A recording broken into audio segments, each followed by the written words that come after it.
Hi and welcome to Poly Originals with Fiona Abel-Smith. Today I thought we'd do a quick little video showing you how to make a nice tortoise brooch. Now to do this you need the tortoise cutters. This is from a set from Makins Set, and I'll put the links to where I get them from in the details of the video. Cocktail stick, some form of brooch back, I've got one of the safety ones there, a tissue blade, a roller, and then just for ease of use I've got a little bit of deli wrap here, a little bit of baking sheet that I use to move around, so I've got where I put my piece on it so I can move it around, and to save my hands on the cutters just got a piece of hardboard which I use to press down on the cutters. Clays I'm using today, I've got a mixture of colours here. These are just scrap bits I've got left over, so I'm just going to make a cane with these.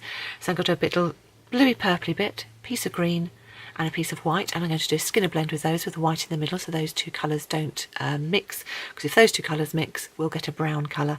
And then for the base of my tortoise I'm going to use pink, and then I've also got a bit of the darker purple here which I'm going to use as a surround for this cane when I do it, which I'll show you in a minute. So I'm just going to do a Skinner blend with these three, and I'm not going to spend a lot of time over this because I have got a video showing you how to do a Skinner blend. So if you're not sure how to do a Skinner blend, then have a look in detail at some of the other videos.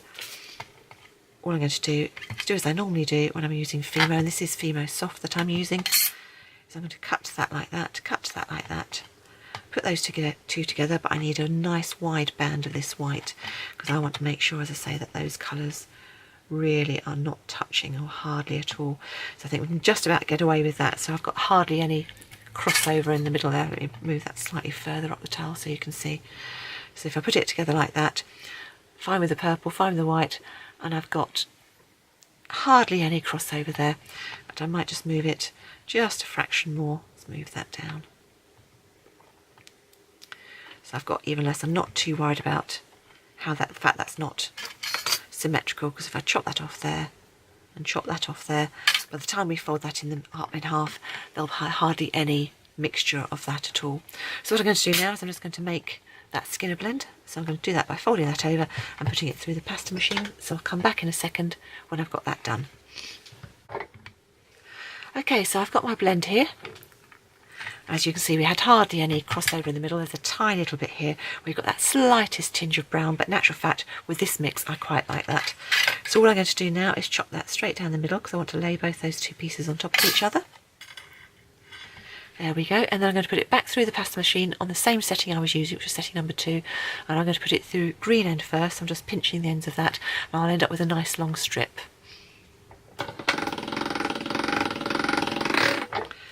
There it is through on setting number 2, and now I'm going to put the pasta machine down to setting number 9 on mine and give it a couple of turns of the handles, going the normal way you'd go, just to make sure there's no clay clogged underneath the rollers, and then you should be able to go straight down to that thin setting or whichever setting is good on your machine without making too much of a mess. I know I'm doing that off camera, but here we go.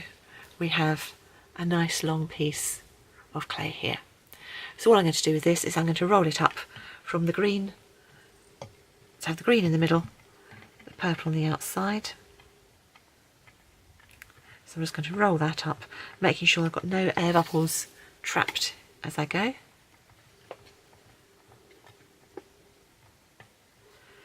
If it gets too wide, just squidge it shorter.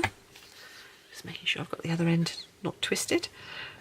When you've got a nice long piece like this, it's easy for the other end to twist. So I'm keeping one hand on the far end.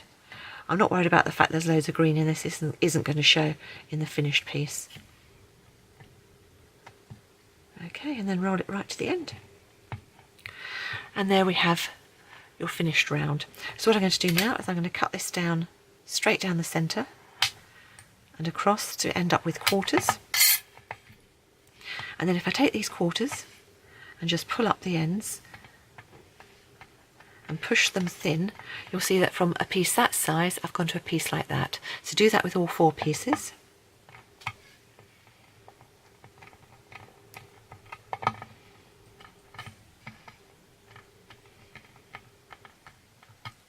And there's the last one. Doesn't matter if they're slightly different shapes because we're going to kaleidoscope them in a minute, so it's not going to make any difference. And I'm going to put them together, one the right way up, one upside down, one the right way up, one upside down. So we end up with something like that. And all I'm going to do now is I'm going to force this into more of a square shape. So I'm just forcing it down so it's nicely squared, or as much of a square as I can get on either end. Okay, now we're going to take our piece of dark purple clay that we had earlier. I'm just going to pull off a piece of that that's roughly the right width. Neaten it up with my tissue blade. So I now know that if I put it through the pasta machine that way first, I'll end up with a nice thin sheet that's going to be sufficient to cover around my cane. So I'm going to put it through on setting about number 6 on mine, which is a thinnish setting.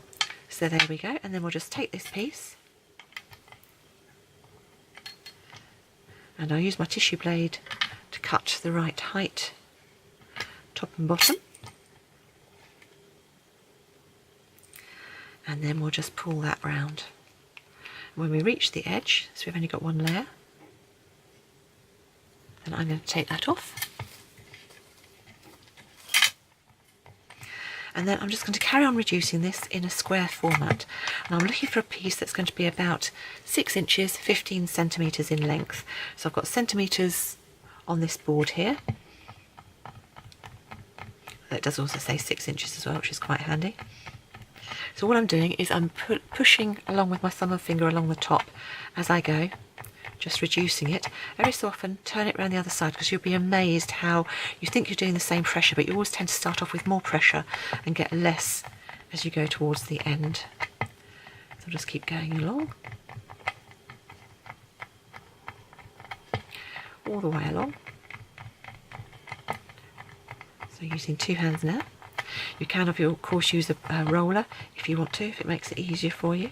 But you should find if you just keep pushing along with your fingers, you end up with a relatively nice, even, quite long cane. Right, so I think we've got about enough there. I'm actually going to switch to one of these measuring sheets, just because personally I find it easier with the bigger squares. We've actually got 1, 2, 3, 4, 5. That will do for what we're doing. So what I'm going to do, you will always get wastage on the end of this. So I'm going to take off either end. And they'll go into my scrap pile, and then we'll chop down the middle. And when you chop down the middle, I want you to pick it up and immediately put your canes together, top and bottom. And now we can put that together nicely centered on your measuring sheet, and then we're going to do exactly the same again. Drop in half, pick the 2 pieces up and put them together. And again, that's the pattern on the top and that's the pattern on the bottom. And what we're going to do now, we're going to change this square pattern and sort of just turn it on its axis. And we're going to do that by pressing down along all of these points, both tops and bottoms. So if you can, press in with your fingers top and bottom. And we're completely reorientating the way we've got our cane. So whereas before we had the joins were down the middle, we now want the joins to be on the corners of the cane. So once you've got it going, you can then go back down. If it makes it easier, every so often just press down on either end, just to make sure you're not losing too much of the pattern and the cane on the end. And then just repeat. Once you've got it back going, so it's twisted on its axis, so to speak, then you can start making it into a square cane again. And the reason you do this is it's going to give you an interest in the cane, which isn't just the pattern on the inside. You're also going to get a nice diagonal stripe right across your cane. And you can do that more than one time if you want to. Each time just change the orientation. Don't forget to turn your cane round every so often the other way. And we're going to get it down to, we've got it quite a nice size for taking slices off. And then we can make the back of our turtle or tortoise. I never know quite which they are. It could be whichever you want to be, tortoise or a turtle. I always think this one's slightly more tortoise shaped because I think the legs are longer. They're definitely legs rather than flippers. I suppose turtles have flippers. No doubt someone will tell me the correct terminology if that's wrong. Okay, so once you've got it to a nice even size, it doesn't really matter what size you go down to, but you can sort of do that moment of truth by chop down through the middle and see what you're going to get. There we go, and you'll be able to start to see, if you start taking slices of those now, we're going to get that lovely diagonal cross, and the pattern becomes a diagonal as well. So you can make that smaller if you want to, get much more detail in your pattern, and do it again, as I say, if you want to. I could now chop that again in half and put the two bits together, but I think I'm quite happy with that. So I'm just going to take some slices of that to do our tortoise's back. So I'm just going to take a piece of this offcut of the purple that I've got left. Not much in the way of thickness, and I'm going to put it through my pasta machine, probably on setting 6 again, which is what it was already on, but just make a squarer piece. So put it through a couple of times, and then I've got my piece to work on. This is where I'm going to start taking that piece of baking parchment, because it's just so much easier to move around. And then from this piece I'm going to take at least 4 pieces, and we'll see whether or not that's big enough for the tortoise's shell. So when you're cutting down, just take nice even slices. It's good practice to turn your cane every time you do it, just to make sure you maintain that nice square pattern. And then it's just a case of putting your pieces together. Now you will generally find that the pattern is different. There's what I call a tell in every pattern, so you need to look for a little while to see, so you can actually marry up the sides. Actually, there isn't too much in this one. Yes, those two sides there are more even than those two sides there, so that needs to go up to match that side.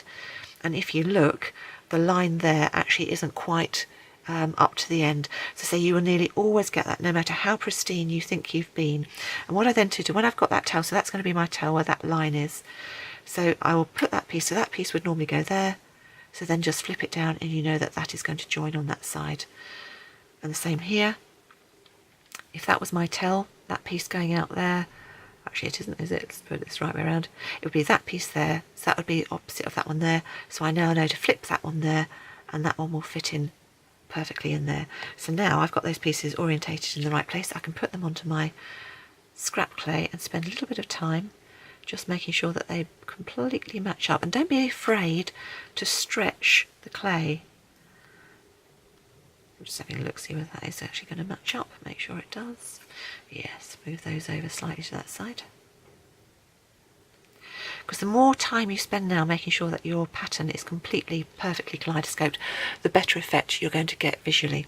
Once you've got it done and you're happy with it, just take your roller and, rolling towards the middle of your piece, just roll out any of the gaps so that all those slices of the clay are nicely filled in. And there we have what's going to be the pattern for the tortoise's back. Now I do know that that is going to fit in over there fine, so I'm going to take a little bit of my easy leaf sheet, cling film will work just as well, lay it over the top, and then you're going to choose where you're going to take your pattern from. So I think I am going to go probably about there, and then because it's quite hard at times to cut all the way through just using the flat of your hand, I use this piece of hardwood, and you can press down nice and firmly, and you know you're going to get a really nice look. And the reason you use the easy leaf sheet or the deli wrap is it gives you that nice beveled edge. So there's the body of the tortoise. Now you notice that I've just pulled it ever so slightly longer, and I know from experience I need to do that, and I'll show you why in just a second. Now I also have some pink clay here. This is the colour I'm going to use for his body, and we're going to take 2 cuttings of the body. This piece of pink is done on setting number 2 on the pasta machine. So we're going to push down, make sure we get nicely down all the way down. That was quite hard.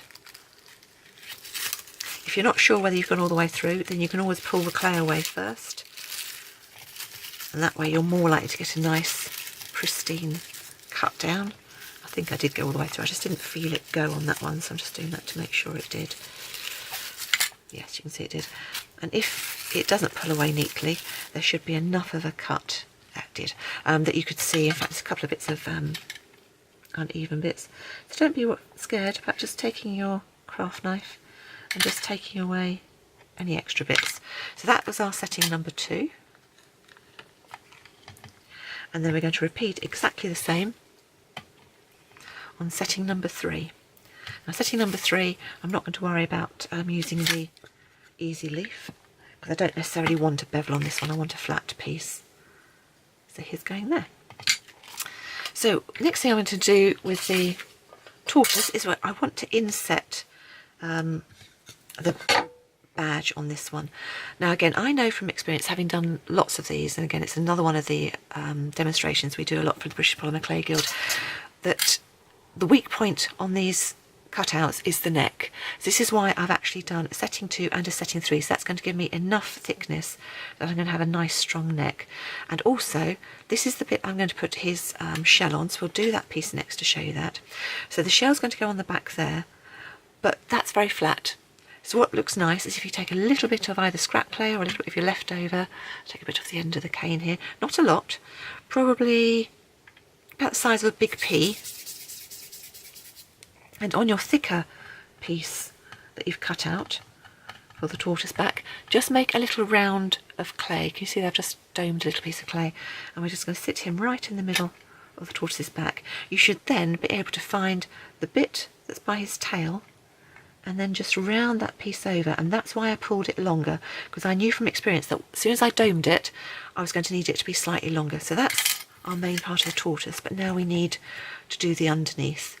So for the underneath, what we're going to do is we're going to flip that piece on its back and we're going to cut out where the brooch finding is going to go. Now these, even though they're small findings, they generally just fit in where the tortoise goes. So I'm just going to take my craft knife, just cut out a little bit of a hole as to where that's going to go. And I can flip that piece out. I now need to take a little bit of that piece off, because I know from experience that once you sit it in front of, this is going to be inset, that actually takes up quite a lot of room, so I know I need to take a bit of that one off. So we now have our tortoise. So if we gently ease this one up, we can now flip this piece over and gently join him on. So again, take your time about this, make sure it marries up nicely. And because it's uncooked clay, it will of course stick to itself, and that's why I wasn't bothered about beveling the edges of that one. And when you've got it quite nicely set in so it all sits together, you can then set your brooch back in, holding him very gently in your hands because you don't want to distort the pattern you've got. That piece should then fit inside, and you can use your roller just to roll backwards and forwards to smooth out any joins. Obviously you'll spend a bit more time at home making that nice and smooth than I am there, but effectively he is there. Do make sure that that piece goes down, because what you'll notice is there's a little lip on the piece here where it turns round, and you need to have pushed that down to make sure you've got a groove for that to sit in when the piece is cooked. If you don't do that, then it puts a bit too much strain on the brooch back. So that's the brooch back now finished, and we just need to finish off the front of our little tortoise. You spend a bit of time finessing where the joins are, and then with your cocktail stick, I like to make sure, if he is a tortoise, he's got little toes, so I push down on there and down on there, down on that one and down on that one to give him his little toes. Because I'm a very humane person, I like him to be able to breathe, so I will push him tiny little nostrils either side there. And then I have got somewhere, hopefully I prepared earlier, except it's fallen off the tile. There we go. I've got a tiny little roll here to make for his eyes. Now what I tend to find is it's easier to cut even pieces from a very small roll than to try and make two circles the same. So if I can now cut that completely in half, I should have two eyes roughly the same. Do make sure your hands are clean. I'm just going to wipe mine on a wet wipe. So roll that around. That's one eye. Roll that one around. You've got two eyes, and with any luck you should be able to pick them up on your knitting needle and just gently push them in place. Pick it up on your knitting needle, push it in place.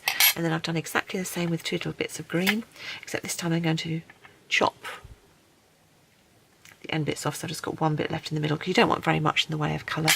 But again, tiny little rolls for the middle of his eyes, and if you put them in with the knitting needle or a cocktail stick, whichever's easier for you, you will find that you leave indents, and the indents actually look like the darks of his eyes.